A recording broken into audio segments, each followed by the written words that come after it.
Hadirin sekalian, kini tibalah masa yang ditunggu-tunggu. InsyaAllah kita akan sama-sama mendengar dan meneliti ucap tama yang akan disampaikan oleh Prof. Madya Dr. Farish Nur, tetamu khas yang kami bawakan dari Singapura. Sedikit tentang beliau. Dr. Farish merupakan Associate Professor di S. Rajaratnam School of International Studies di Nanyang Technological University, Singapura. Kepakaran beliau merangkumi bidang sejarah politik dan gerakan agama politik di Asia Tenggara. Dr. Farish juga merupakan pengembara prolific yang terkenal untuk Asia Tenggara, dan pagi ini beliau akan membentangkan ucap tama yang bertajuk Colonial Capitalism and its Impact on Natural Resource in the Colonized World. Bagi para peserta yang ingin bertanyakan soalan kepada Dr. Farish, boleh type di ruangan Q&A seperti yang dilihat di skrin pada bawah, di skrin masing-masing. Dengan segala hormatnya tanpa buang masa lagi, saya menyerahkan pentas kepada Dr. Farish dalam masa 20 minit. Dipersilakan.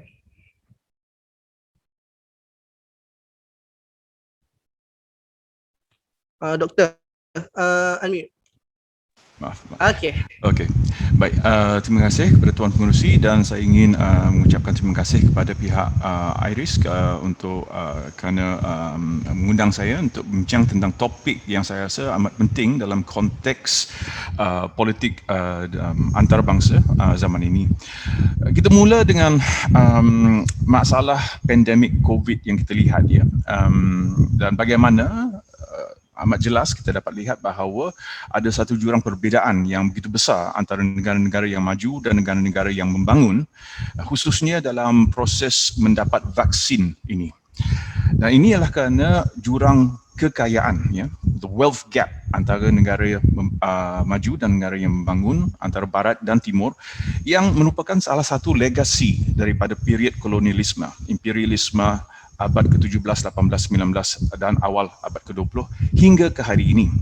Jadi saranan saya adalah ini, bahawa walaupun era kolonialisme itu telah tamat, ya, kita lihat bahawa bendera-bendera Empire Barat itu tak lagi berkibar di rantau kita, tapi jurang perbezaan kuasa dan ekonomi dan kapital ini masih wujud, dan oleh kerana itulah kita yang hidup di rantau Asia Tenggara, Asia Timur, Asia Selatan, Afrika dan lain-lain lagi, kita masih mengejar, cuba untuk merapatkan jurang yang begitu besar dan luas ini.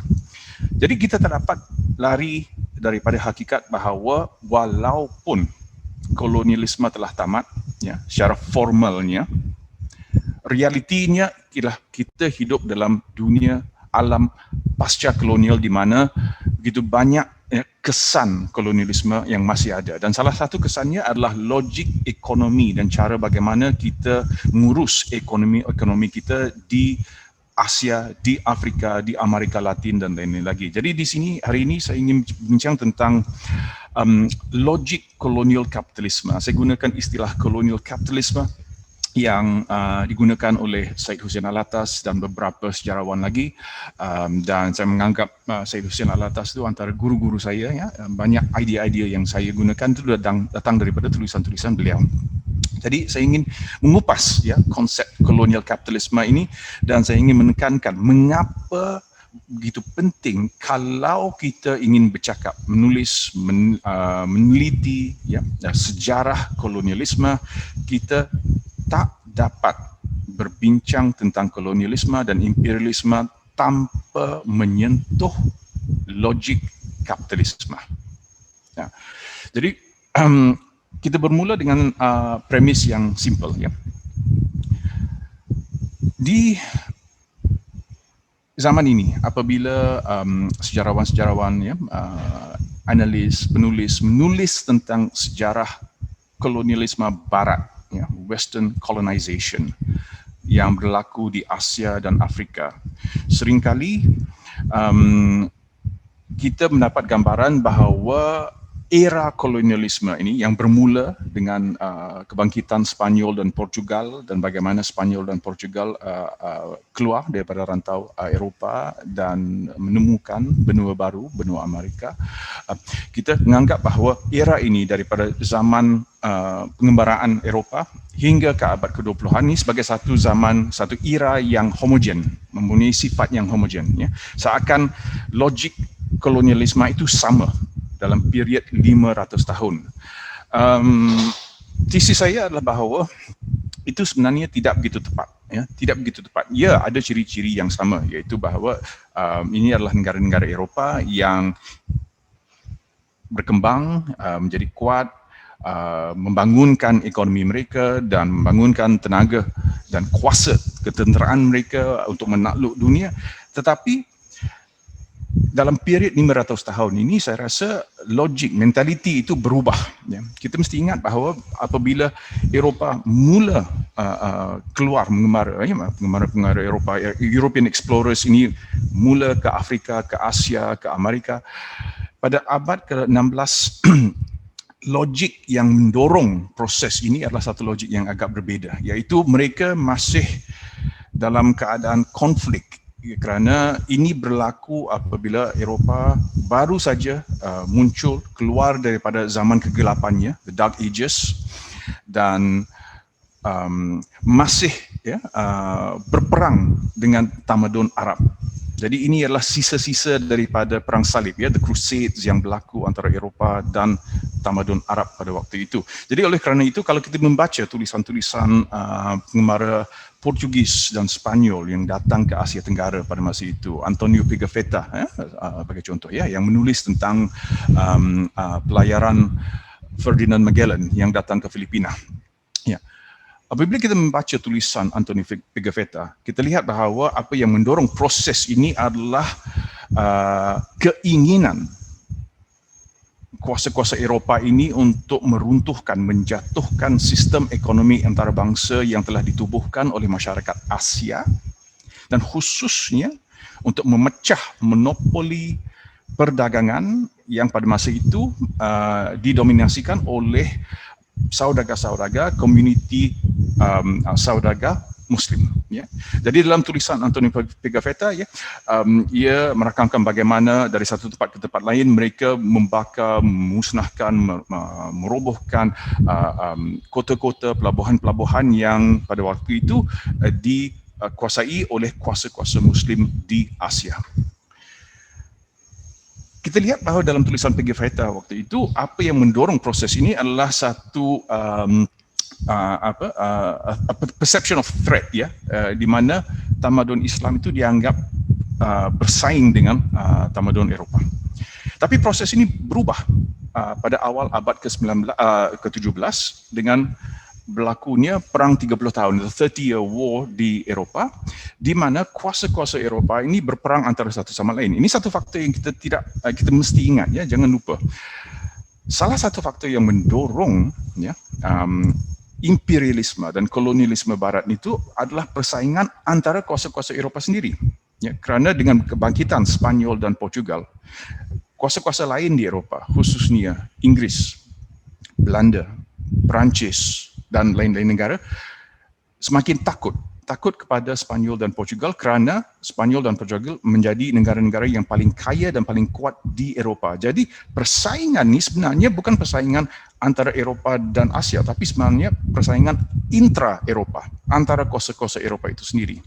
Dan pada period perang 30 tahun, the 30-year war yang berlaku di Eropah itu, ini perang antara hampir semua negara-negara di Eropah, Spanyol, Portugal, Inggris, Perancis, Belanda dan lain-lain lagi. Kita melihat fenomena yang baru, iaitu jentera ketenteraan itu untuk kali pertama dijana oleh kuasa kapital. Dan di sinilah wujud kapitalisme yang kita kenal, ya, zaman ini, dengan wujudnya entiti-entiti yang baru seperti Company India Belanda, the Dutch East Indies Company. Ya. The Dutch East Indies Company ini merupakan satu fenomena yang menarik kerana dalam sejarah manusia, sejarah umum umat manusia di dunia ini tak pernah wujud satu fenomena begini, iaitu satu company, satu syarikat yang independen, bebas ya, kerana ia ditubuh oleh saudagar-saudagar ya, yang diberi kuasa untuk menakluk wilayah lain, untuk mengumpul kapital, untuk memperkayakan negara itu sendiri. Jadi inilah masanya di mana wujud falsafah yang baru, a new philosophy, iaitu economic nationalism ya, dengan dalam bentuk company-company, syarikat-syarikat yang mempunyai keupayaan militer, militarized capital entities. Ya. Ini tak pernah berlaku. Kalau zaman ini, walaupun kita lihat ya ada company-company yang luar biasa besar, McDonald's, Google, Microsoft dan lain-lain, tapi Microsoft tak ada tentera, ya. McDonald's tak ada tentera, ya. Kita tak dipaksa membeli burger daripada McDonald's. Dia tak ada tentera untuk menakluk kita. Pada waktu itu, abad ke-17 barulah wujud ya satu fenomena yang baru, iaitu semangat nasionalisme ekonomi, economic nationalism, di mana wujudnya company-company yang merupakan lembaga-lembaga yang independen, bebas ya, tapi mempunyai kuasa untuk menakluk wilayah lain demi kebaikan dan kekuatan negara-negara mereka sendiri. Jadi semangat economic nationalism ini saya rasa it was encapsulated ya dalam bentuk company-company ini, dan daripada period inilah kita lihat wujudnya company-company militer begini, bukan hanya East India Company, the Dutch East Indies Company, tapi juga the British East India Company. Di Perancis wujudnya Compagnie des Indes, di Spanyol Compañía de las Indias Orientales. Jadi satu demi satu negara-negara Eropah ini sedar bahawa untuk memperluaskan lagi ya rantau empire mereka menggunakan kaedah kapital, di mana kapital ini gabungan antara kapital dan ketenteraan. Dua kuasa ini bergabung bersama dan wujudlah fenomena yang baru ini.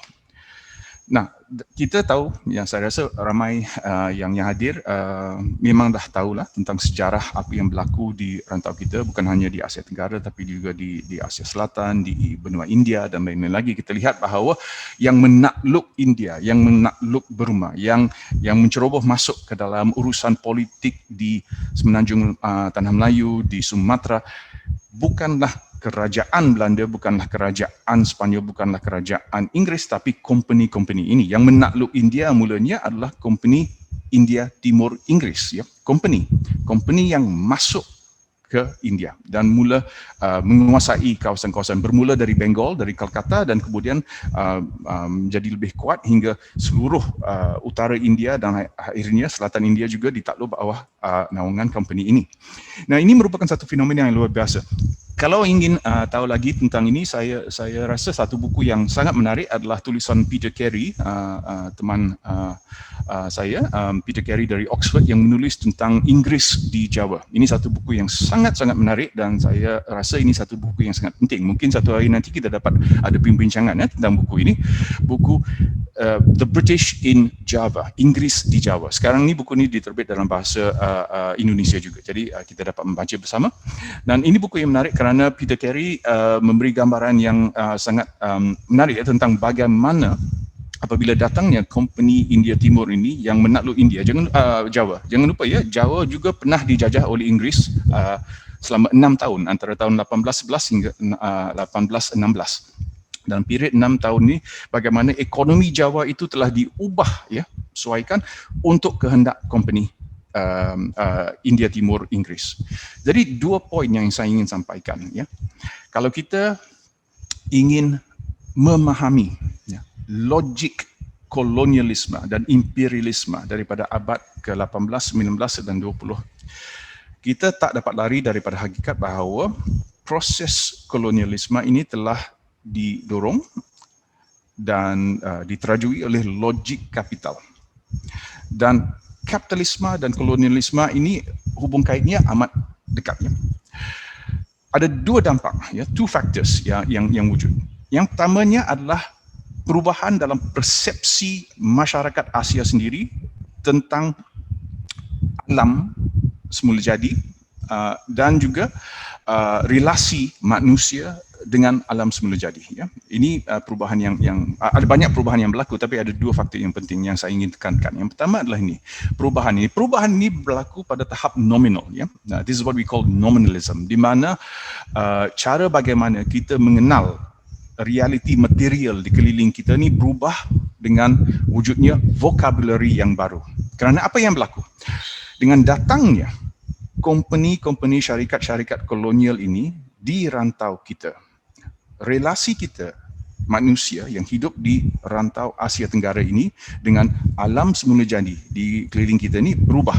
Kerana alam semula jadi itu bukan lagi dianggap satu yang semula jadi, natural, ya, nature, tapi dianggap commodity. Alam tu sudah menjadi komoditi.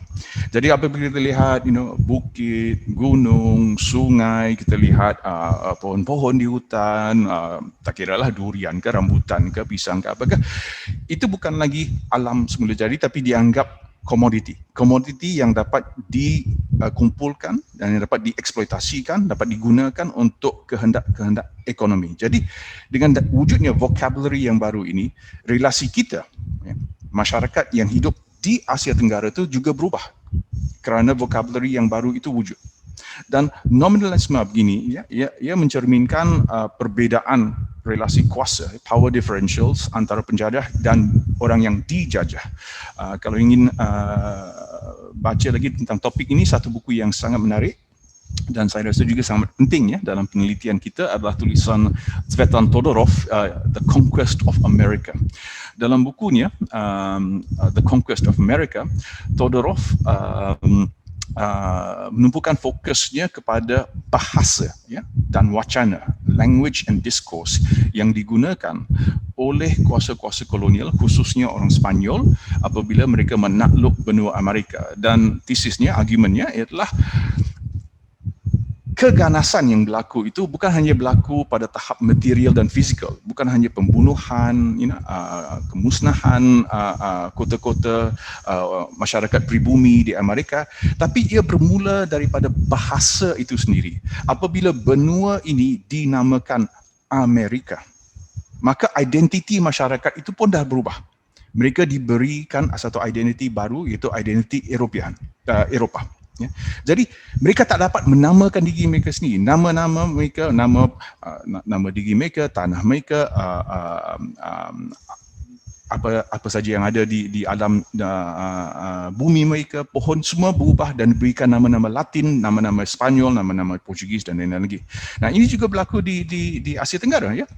Hingga ke hari ini kita masih ada perdebatan, patutkah kita menggunakan nama Georgetown untuk Pulau Pinang, kerana kita tahu bahawa sebelum itu telah wujud kota Tanjung di sana. Jadi mengapakah kita gunakan nama-nama ini? Jadi ini satu aspek yang pertama, iaitu perubahan nominal yang berlaku dengan datangnya company syarikat kolonial ini yang mengubah cara bagaimana relasi kita berinteraksi dengan alam sekitar di keliling kita. Ya. Jadi bumi itu bukan lagi bumi tapi ia menjadi property, private property yang dapat dibeli oleh company, dibeli oleh syarikat. Ini membawa kita kepada faktor yang kedua. Kalau kita berbincang tentang kolonialisme dan legasi kolonialisme, imperialisme, tak dapat dinafikan bahawa dalam kasus-kasus tertentu seperti apa yang berlaku di Burma, apa yang berlaku di negeri Perak, apa yang berlaku di benua India, apa yang berlaku di negara China, telah berlaku konflik,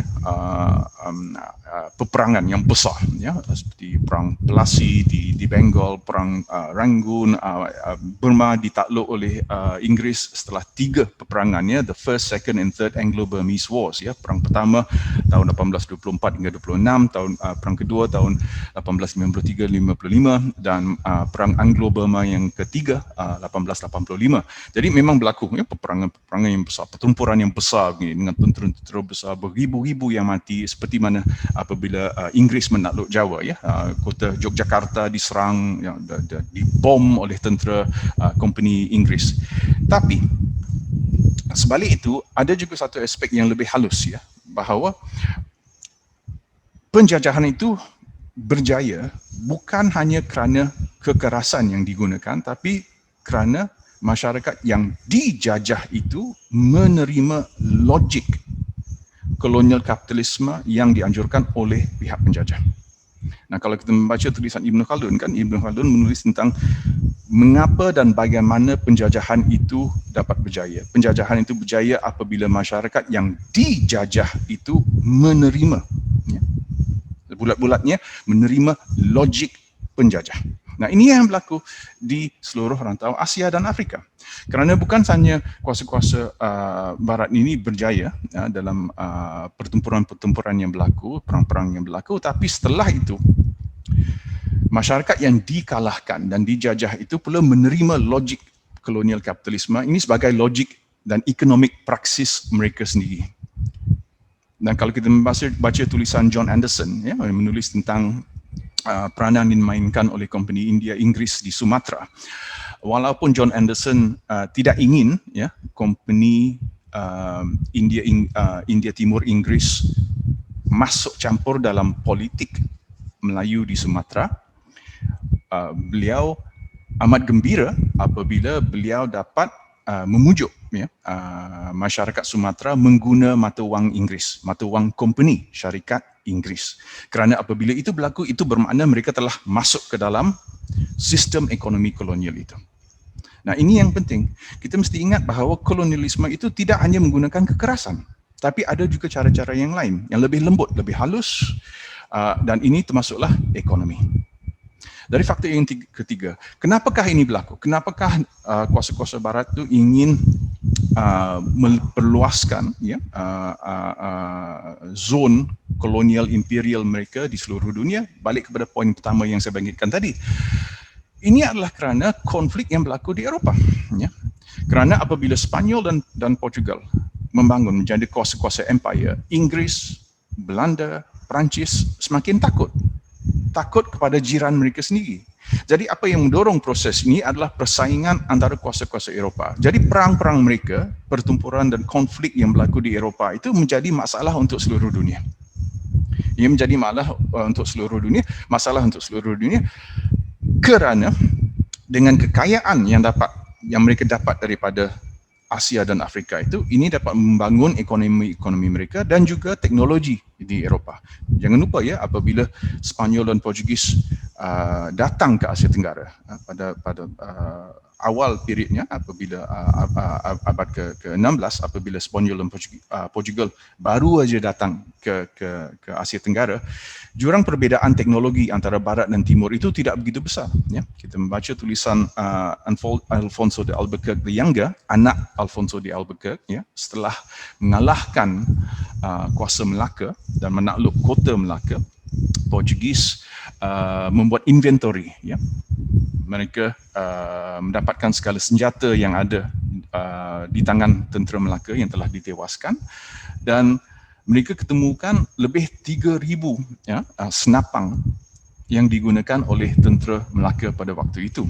Dan Alfonso de Albuquerque the Younger menulis bahawa senapang-senapang yang digunakan oleh tentera Melaka pada waktu itu, tahun 1511, sebagus teknologinya dengan senapang-senapang yang dibuat oleh pembuat senjata di Göttingen, Germany pada waktu itu. Jadi cuba bayangkan, ya, dari segi tahap teknologi pada abad ke-16-17, Asia dan Eropah itu hampir sama. Tapi dengan bertambah kuatnya, ya, kuasa-kuasa Eropah dengan apabila company-company ini mula menjajah Asia dan Afrika dan mengaut kekayaan bumi di Asia dan Afrika ini untuk membangunkan ekonomi mereka, maka jurang perbezaan teknologi itu juga berubah. Eropah menjadi lebih canggih, lebih maju, dan Asia pula menurun. Dah apabila kita dah sampai ke abad ke-18 dan 19, kita tak dapat lawan dah, ya. Kerana kita lihat apa yang berlaku apabila Brunei dibom oleh tentera laut Inggeris yang menggunakan kapal-kapal kebal, ya, kapal-kapal berperisai besi, armored gunboats pada waktu itu. Ini adalah teknologi yang Asia, yang tak ada di Asia, ya. Itu seperti bagaimana drones digunakan oleh Amerika pada zaman ini. Ini teknologi yang kita tak dapat lawan dengan teknologi ini kerana ini teknologi yang begitu canggih. Dan kecanggihan teknologi Barat itu adalah kerana kekayaan yang mereka dapat daripada Asia dan Afrika. Dan oleh kerana itulah saya rasa hingga ke hari ini kita patut ingat bahawa keadaan politik dan ekonomi antarabangsa yang kita lihat pada waktu ini bukanlah satu yang natural. Ya. Tak ada apa-apa yang natural tentang status quo politik antarabangsa zaman ini. Jikalau negara-negara barat itu begitu maju, itu adalah kerana legasi kolonialisme yang telah membantu mereka, generasi-generasi dulu membantu mereka untuk membangunkan ekonomi mereka, dan kita masih kebelakangan dan kita masih mengejar kerana ingin sampai ke tahap yang sama. Saya rasa ini membangkitkan satu soalan, soalan teoretikal dan soalan etika buat kita. Ya. Apakah model pembangunan Asia? Apakah model pembangunan Asia? Kerana kalau kita lihat realitinya pada zaman ini, seluruh dunia telah menerima hegemoni yang sama. Seluruh dunia. Ya. Termasuklah negara-negara yang pada tahun 70-an, 80-an dulu dalam blok komunis. Ya. Kita lihat negara China pun ekonominya, walaupun ia mengaku dirinya negara yang diterajui oleh parti komunis, tapi ekonominya adalah ekonomi kapitalis. Kita lihat Soviet Union yang telah hilang, Rusia zaman ini juga mengikut logik yang sama. Jadi seluruh dunia mengikut logik yang sama. Kita masih hidup dalam bayang abad ke-19 yang begitu panjang, the long shadow of the 19th century. Dan model pembangunan kita, our model of development adalah satu model yang berdasarkan logic capital driven development. Iaitu tanpa capital kita tak dapat membangun. Dan ini dampaknya kita dapat lihat di seluruh dunia, di seluruh dunia, baik di Eropah, di Asia, di Afrika. Kita lihat dampaknya, kita rasa waktu ini dengan apa yang berlaku di alam sekitar kita, dengan pencemaran alam, dengan rosaknya alam. Kita debate tentang climate warming ini telah berlangsung berdekat-dekat dah 20-30 tahun kita bercakap tentang masalah pencemaran alam dan apa yang berlaku di dunia pada waktu ini, dengan kenaikan suhu, dengan naiknya paras laut dan lain. Ini semua adalah kesan hegemoni kolonial kapitalis daripada abad ke-18 hingga ke hari ini. Jadi ini satu logik yang ada longevity-nya, lebih 300 tahun. Jadi nak merubah logik ini bukanlah satu yang senang. Tapi kita mesti mula dengan bertanya soalan, dan mengapakah kita sampai ke tahap ini? Apakah faktor-faktor yang membawa kita ke poin ini dalam sejarah kita? Dan salah satu faktornya adalah legasi, iaitu kolonialisme. Dan seperti yang saya sebut tadi, kita tak dapat cakap tentang kolonialisme tanpa menyentuh tentang topik kapitalisme juga. Jadi saya rasa saya akan berhenti di sinilah. Mungkin ada masa untuk soalan atau diskusi. Terima kasih Tuan Pengerusi.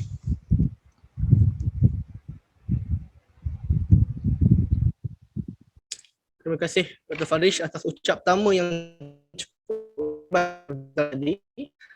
Untuk pandangan yang sangat menarik, beliau mengupas tentang kolonial kapitalisme yang belum ini tidak berapa dibincangkan dalam konteks penjajahan sebelum ini.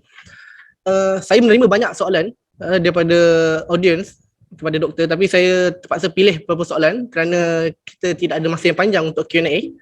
Okey, saya terus kepada soalan ya.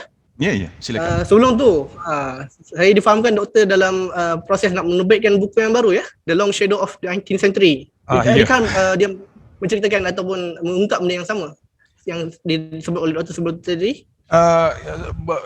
Okey, maaf ini saya bukan nak menjual buku ni, tapi ia sebenarnya satu koleksi tulisan-tulisan saya daripada tahun 1997 lagi. Tapi saya telah menulis tentang logik kolonial kapitalisme ni dalam buku-buku saya yang lain. Mungkin untuk sesi yang lain kita dapat berbincang tentang itu. Okey, baik. Saya pergi pada soalan terus. Yep. Tadi doktor ada menyebut bahawa penjajahan tu berjaya bukan hanya kerana kekerasan itu berlaku, tapi juga kerana yang dijajah, iaitu orang Melayu, kalau dalam konteks Nusantara ini telah menerima logik penjajah. Tapi kalau kita lihat dalam sejarah, siri-siri penentangan terhadap penjajah bermula daripada syarikat Hindia Timur, kemudian British, kemudian sampai sehingga merdeka, itu berlaku. Adakah sebenarnya bahawa logik penjajahan ini tidak diterima secara keseluruhannya dalam konteks masyarakat Melayu di Nusantara? Ya, memang betul. Itu pandangan doktor. Ya, itu memang betul. Ya, dan kita ingat ya dari awal lagi ya, salah satu akibat ya, daripada logik penjajahan ini adalah cara bagaimana relasi antara orang Eropah, masyarakat Eropah dan masyarakat Asia itu berubah ya, balik kepada nominalisme. Nah, ini satu poin yang menarik. Kalau kita membaca tulisan-tulisan tentang Asia Tenggara dan khususnya masyarakat Melayu, Sumatera dan Semenanjung ya. Kalau kita membaca tulisan-tulisan abad ke-17 dan 18, ini tulisan-tulisan Eropah ya. Komuniti Melayu ini digambarkan sebagai komuniti satria, ya, warriors ya. Dan khususnya Lanun, pirates, ya, the piratical race. Tapi apabila kita sampai ke akhir abad ke-18 dan abad ke-19, kita lihat image ini berubah. Melayu yang dulunya pendekar, ya, sailors, warriors, ya, digambarkan sebagai petani, farmers. Dan di sinilah wujudnya mitos Melayu Malas, pribumi malas, ya, yang ditulis oleh Syed Hussein Alatas. Kenapa? Karena apabila kita sampai ke abad ke-19, proses domestication itu telah berlaku. Jadi ya, walaupun ada tentangan, dan memang bukan hanya di Semenanjung Melayu, di Sumatera, di Jawa, balik kepada tulisan Peter Carey, ya, Perang Jawa antara tahun 1825 hingga 1830, ini perang yang lama ya, beratus ribu yang berperang pada waktu itu. Tapi fakta-fakta ini dilupakan khususnya dalam tulisan sejarah Eropah. Jadi oleh kerana itulah saya sebagai seorang sejarawan ya, saya rasa kita patut engage dengan tulisan-tulisan sejarah ini. Banyak tulisan-tulisan saya mengkritik tulisan-tulisan sejarah Eropah yang kuno. Ya, kerana saya rasa hingga ke hari ini kita tak patut biarkan naratif itu. Ya,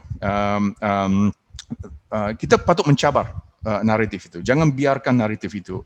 Kerana kalau kita tidak menyoal naratif itu, maka mitos-mitos ini, stereotip-stereotip ini akan digunakan lagi, ya, akan diulang berkali-kali lagi, dan itu yang kita patut tolak. Tapi memang ya, ada banyak kes di mana masyarakat Asia sendiri sedar bahawa mereka ditipu, mereka diperalatkan, mereka dimanipulasikan. Tapi malangnya, dan ini hakikatnya, kita nak kena terima hakikat ini, masyarakat Asia juga tidak bersatu padu, ya, kerana ada juga pihak-pihak komprador yang dapat meraup untung, ya, dengan bekerjasama dengan kolonialisme. Nah, inilah satu faktor yang penting, ya. Kapitalisme itu satu yang licik, ia sangat sophisticated, ya, kerana ia juga memberi peluang, ya, untuk masyarakat, anggota-anggota masyarakat yang dijajah itu untuk bekerjasama. We open up opportunities, ya. Kita memberi peluang untuk anda bekerjasama dengan kita demi kebaikan ekonomi, pembangunan dan lain-lain lagi. Jadi kita lihat dengan inilah wujudnya strata-strata sosial yang baru dalam masyarakat Asia dan Afrika. Kerana ada juga kelompok-kelompok Asia, Afrika, Arab yang bekerjasama dengan company-company ini. Jangan lupa ya, apabila Inggeris membangunkan tentera Kompeni India Timur di India, ya, majoriti askar tentera kompeni itu adalah orang India sendiri, ya. Yang komander mereka yang orang putih, ya. Tapi tentera laskar itu, sipoi-sipoi itu adalah orang India. Betul. Sama juga kita lihat Belanda, apabila Belanda menakluk Indonesia, majoriti tentera-tentera kolonial Belanda itu adalah orang Indonesia sendiri, orang Madura, ya, orang Manado. Jadi politik memecah belahkan, divide and rule ini, pecah perintah ini digunakan, ya, dan ia sangat sophisticated. Jadi inilah cara bagaimana kolonial kapitalisme itu bergerak, ya. Ia merupakan satu logik, dan kerana itulah kita mesti faham fakta ekonomi ini. Penjajahan ini bukan hanya perang. Perang itu sebenarnya tak lama. 2-3 tahun aja. Tapi penjajahan itu berdekat-dekat, beratus tahun. Dan bagaimanakah Inggris dapat mengekalkan penjajahannya di India beratus tahun. Apabila pada waktu itu mungkin berapa orang? 10,000, 20,000 orang Inggeris. Mustahil 20,000, 30,000 orang Inggeris dapat menakluk benua dengan berjuta-juta orang India itu. Ya. Jadi kompromi itu telah berlaku. Dan ini yang kita mesti peka, kita mesti celik. Ya. Inilah caranya kolonial kapitalisme itu berfungsi. Baik, terima kasih Dr. atas jawapan yang cukup panjang tadi. Soalan yang kedua, saya terus soalan. Tadi doktor ada menyebut tentang penjajahan ini bukan sekadar negara-negara bangsa seperti British, Belanda, tetapi ia telah bermula sebelum itu lagi apabila company-company seperti EIC, VOC masuk ke alam Melayu. Jadi kalau kita lihat dalam konteks hubungan antara company-company ini dengan negara seperti British dan juga Belanda, apakah bentuk hubungan tersebut? Siapakah yang lebih dominan ataupun siapakah yang lebih berkuasa dalam menentukan polisi negara pada masa itu? Adakah EIC yang memaksa British untuk menjajah ke alam Melayu? Bagaimana pandangan doktor? Saya rasa ini satu relasi yang sangat kompleks, tapi itu soalan yang sangat penting dan sangat menarik ya. Tadi Fahmi sebut tentang buku saya dalam buku yang akan terbit ini insyaAllah ada satu esei saya tulis tentang William Cobbett. Saya rasa ramai orang mungkin tak kenal ya siapa tu William Cobbett. William Cobbett itu seorang aktivis politik di England pada waktu itu, dan dia mengkritik, dia salah seorang yang mengkritik East India Company kerana dia memang benci kepada East India Company. Jadi buat dia East India Company itu adalah satu alat untuk oleh golongan orang kaya lah di England yang digunakan untuk memperkayakan diri mereka. Jadi ia menulis satu kritikan tentang penjajahan penaklukan Jawa oleh company East India Company pada waktu itu, dan dalam tulisannya dia berkata ini tak membawa apa-apa manfaat baik untuk orang Jawa atau orang Inggeris, tapi ia hanya membawa benefits ya untuk golongan kaya. Dan kerajaan Inggeris membiarkan keadaan ini. Nah, di sinilah kita lihat kolusi ya, kerjasama antara golongan elit politik dan elit kapitalis, di mana ada collaboration ya. Jadi relasi, kalau jangan lupa ya, saya rasa di rantau kita di Asia ya, apabila kita menulis tentang kolonialisme ini atau kita mengaji tentang kolonialisme ini, kadang-kala ada kita mendapat gambaran yang agak dialektik ya, hitam putih. Jadi semua orang Eropah ni jahat, semua orang Asia ini baik. Itu tak benar ya, kerana di Eropah juga ada banyak orang yang mengkritik imperialisme. Jangan lupa ya, di Amerika juga telah wujud di American Anti-Imperial League. Ini pemimpin-pemimpin politik Amerika yang tidak mahu Amerika menjadi kuasa imperial. Ini termasuk tokoh-tokoh yang terkenal seperti Abraham Lincoln. Tapi di Asia juga ada ramai orang Asia yang telah membantu Inggris, Belanda, Spanyol, Portugis, Perancis untuk menakluk negeri mereka sendiri. Satu contoh yang penting, ini satu insiden yang penting ya untuk sejarah kita. Perang Pelasi apabila Inggris menceroboh masuk ke Bengal ya, dan menjatuhkan Nawab Bengal. Nawab Bengal tu dikalahkan bukan hanya oleh tentera Inggris tapi oleh uncle dia sendiri ya, yang membelot ya. Kerana terima wang lah, dapat wang daripada company. Inilah sejarah yang kompleks. Jadi oleh kerana itulah apabila kita mengkaji ya proses kolonialisme ini, kita nak kena balik kepada logik kapitalisme dan kita nak kena kenal pasti siapakah aktor-aktornya dan apakah faktor-faktor yang mendorong mereka yang menentang atau yang berkolaborasi dengan kuasa-kuasa kolonial ini. Dan ini satu yang sangat menarik, tapi saya rasa kita nak kena berganjak ya, nak kena berubah kerana naratif kita setakat ini adalah satu naratif yang sangat dialektik, iaitu hitam putih ya, baik jahat. Realitinya bukan begitu. Realitinya jauh lebih kompleks. Baik doktor, kita ada sedikit saja masa lagi, so saya masuk pada soalan yang akhir. Dan bacaan kepada semua hadirin, soalan-soalan yang telah ditanyakan tapi belum sempat dijawab, mungkin kami akan cuba usahakan untuk Dr. Farish menjawab melalui teks atau sebagainya. Nanti kita akan berhubung dengan Dr. Farish. Okey, soalan yang terakhir. Dalam satu lagi strategi penjajahan di alam Melayu ataupun di Nusantara adalah dari strategi membawa masuk pendatang asing dari sama ada daripada India dan juga China ke alam Melayu.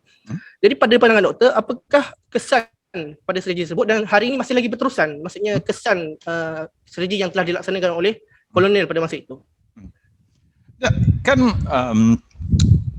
ini juga merupakan satu taktik yang digunakan oleh semua kuasa Eropah ya, pada waktu itu. Bukan hanya Inggeris tapi juga Belanda dan juga Perancis dan Spanyol dan lain-lain lagi. Dan saya rasa inilah salah satu sebab empire Eropah ini bertambah menjadi lebih besar kerana mereka dapat mendominasikan ya, rantau yang begitu luas di mana mereka dapat menggerak manusia, tenaga manusia.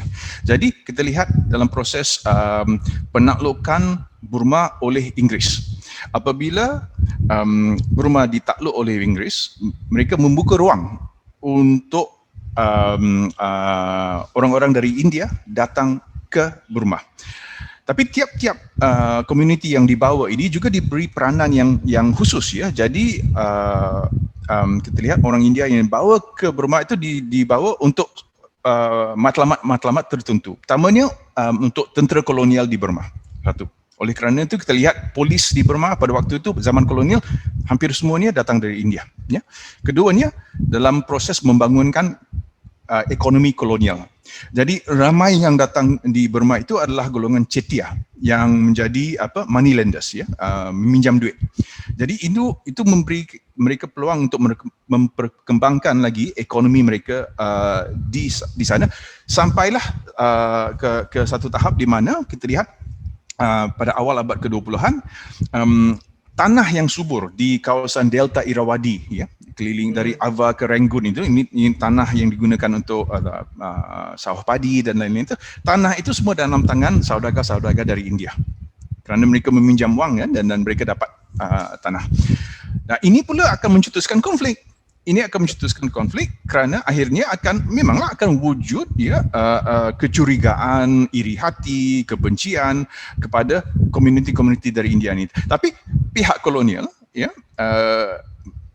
mereka tahu bahawa ini akan berlaku.